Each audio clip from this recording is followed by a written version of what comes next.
तो चलो भाई, आज हम लोग केमिस्ट्री में फिर से कुछ नए नए टॉपिक पे मजेदार ट्रिक्स देखेंगे। ये मैजिकल ट्रिक्स के साथ साथ बेसिक नॉलेज भी देगा कि कैसे हम इस क्वेश्चन को सॉल्व करेंगे आसानी से और जल्दी।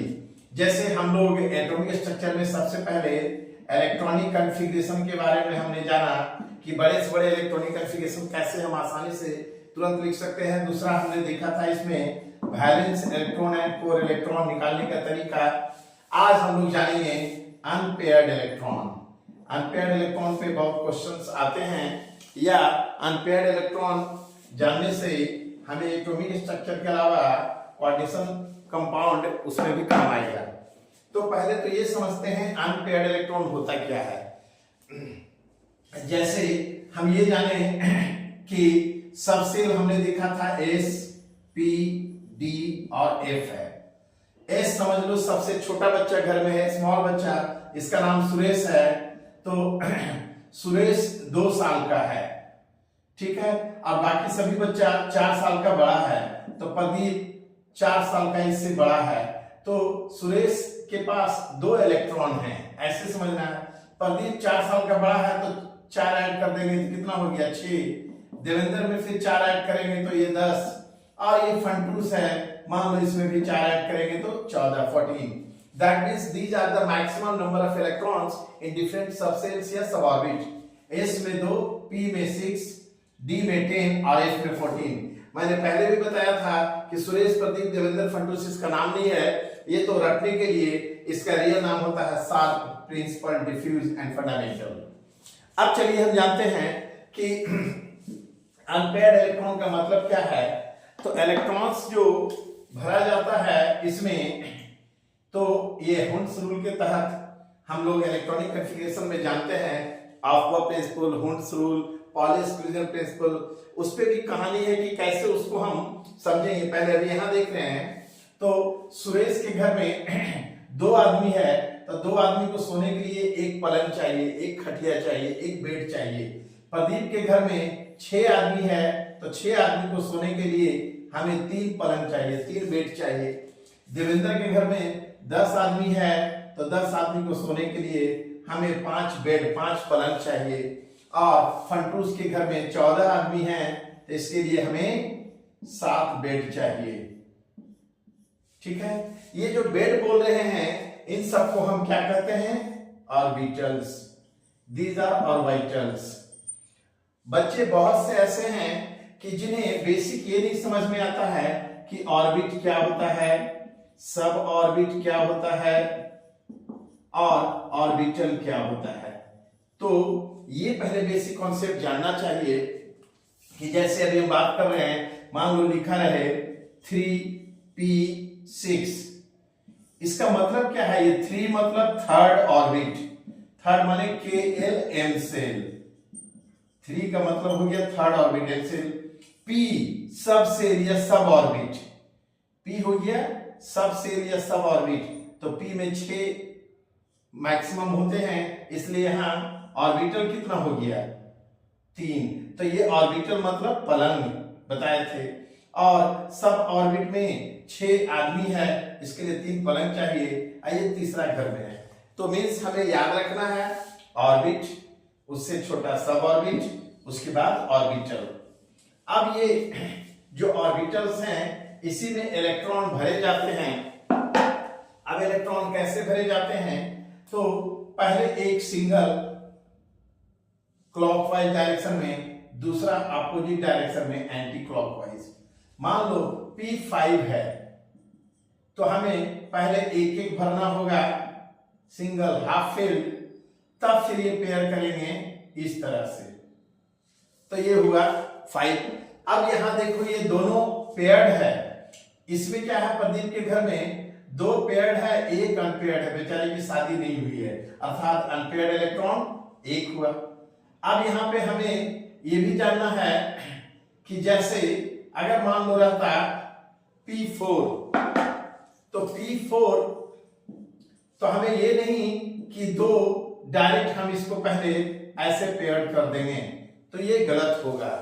पहले हाफ फिल्ड, उसके बाद में फुल फिल्ड या पेयरिंग। मतलब हम ऐसे समझें कि P प्रदीप के घर में 4 लोग अभी आए हैं, P4 है, तो पहले जन्म लेगा, बड़ा होगा, पढ़ेगा, नौकरी करेगा, तब ने शादी होगा।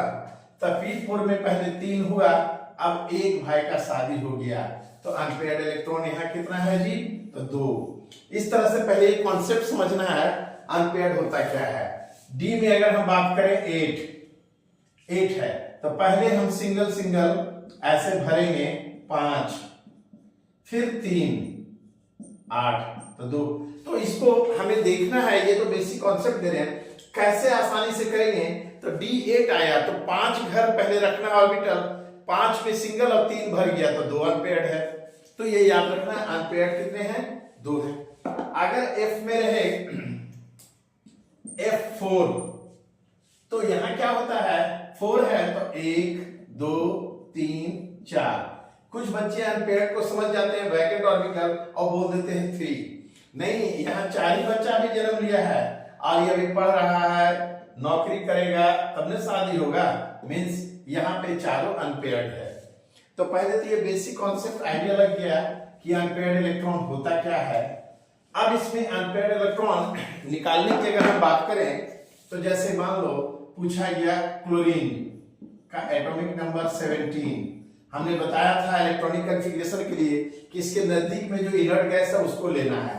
तो क्लोरीन 17, नजदीक का मतलब है आगे नहीं पीछे वाला, तो इसके पहले नियॉन आता है 10, तो नियॉन 10 हो गया। और नियॉन इनर्ट गैस में दूसरा नंबर पे helium, neon, argon, krypton, xenon, radon, तो दूसरा यहाँ होगा 3s और 3p। अब क्लोरीन में 10 तो 2 12 और 5 17। जितना इनर्ट गैस होता है ये इसका ऑक्टेट पूरा है, फुलफिल है, सब पेयर्ड है। एस सुरेश के घर में 2 लोग, तो एक ही पलंग है, अर्थात ये पेयर्ड है। अब यहाँ हमें जानना है प्रदीप के घर में 5 लोग हैं यहाँ, जिसमें अनपेयर्ड कितने हैं भाई, तो पहले 3 देंगे और फिर 2, तो 2 की शादी हो गई, एक बेचारे का शादी नहीं हुआ, इसलिए अनपेयर्ड इलेक्ट्रॉन क्लोरीन में कितना आया, 1 इलेक्ट्रॉन। तो इस तरह से हम लोग ये जान गए। और इनर्ट गैस में कहीं पूछेगा अनपेयर्ड इलेक्ट्रॉन 0। तो ये तो हुआ ये जानने की बात की अनपेयर्ड इलेक्ट्रॉन होता क्या है, कैसे। एग्जाम में जो पूछते हैं उनमें हम लोगों को याद रखना है, खास करके जो बहुत इंपॉर्टेंट है, जैसे हमने स्टार मार्क कर दिया, ये एग्जाम के लिए इंपॉर्टेंट है। एक है क्रोमियम, इसका होता है 24। अब क्रोमियम के पहले इनर्ट गैस है आर्गन, तो आर्गन हो गया 18। अब हमें जानना है हीलियम, नियॉन, आर्गन तीसरा है, तो यहां शुरू होगा 4s। और हमने कहा था अगर D आता है तो 4s के बाद आएगा 3D, तब आता है P। ये 4 से याद रखना है। तो 18 2 20 4 24, लेकिन ये स्टार मार्क दिए हैं, एक्सेप्शनल केस है, ये कॉन्फ़िगरेशन गलत है, क्योंकि हमने बताया था chromium, copper, silver, gold, chromium और क्वाइंस मेटल में S में 1 हो जाता है और D जनरली 10 रहता है, क्रोमियम में 5 होता है। मींस क्या होता है यहां पे कि S के पास और D के पास जो इलेक्ट्रॉन हैं, तो S में 2 है और D में 4 है, S में 2 है और D में 4 है। तो ये क्या करता है कि बोलता है भाई देखो इसमें 1s 2s 2p 3s 3p 3d और 4s 4p 4d 4f।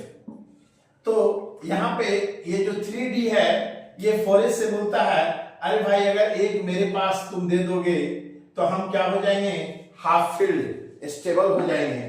अब तुम्हारा क्या जाएगा, अभी तो तुम्हारा 4s 4p 4d 4f कुछ है ही नहीं, हमारा 3s 3p पहले से भरा है और ये हाफ फील्ड होने से हम फुल फील्ड हो जाएंगे, इसीलिए एक यहां चला जाता है। तो ये एक्सेप्शनल केस याद रखना है कि इसके केस में क्या होता है, तो 4s 1 हो जाता है, 3d 5 होता है। अब अनपेयर्ड इलेक्ट्रॉन ऐसे ही दिख रहा है क्या भाई, तो s में 1 है और d में 5 है, तो टोटल इसके परिवार में, खानदान में कितने अनपेयर्ड इलेक्ट्रॉन हो गए, तो 1 प्लस 5 मीन्स यहां पे 6 बोलेंगे अनपेयर्ड इलेक्ट्रॉन। तो कभी कभी ऐसा भी क्वेश्चन आता है कि किसमें ज्यादा अनपेयर्ड इलेक्ट्रॉन होता है, दे देगा क्रोमियम है, क्लोरीन है, आर्गन है और मैग्नीशियम है। हम कैसे, तो ये दिमाग में रखना है, यहाँ 4s 1 और 3d 5, तो यहाँ क्या हो गया 6।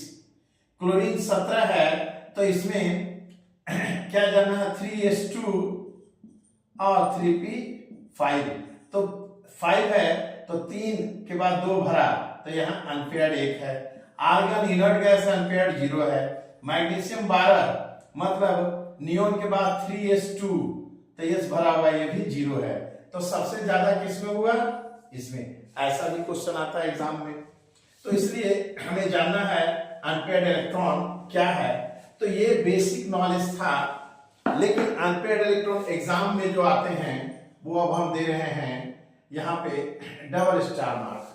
डबल स्टार मार्क में क्या याद रखना है, तो कॉपर 29, सिल्वर 47 एंड गोल्ड 79। इन सब के केस में हमने क्या कहा है, याद रखना है S 1 हो जाता है और D 10 हो जाता है।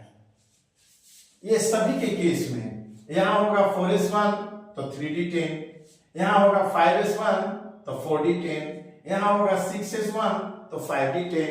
तो हमें यहां दिमाग में रखना है ns 1 nd 10। अब 1 का मतलब है अनपेयर्ड इलेक्ट्रॉन 1 है, और d जो 9 होता था एक इससे ले लिया इसलिए पेयर्ड हो गया।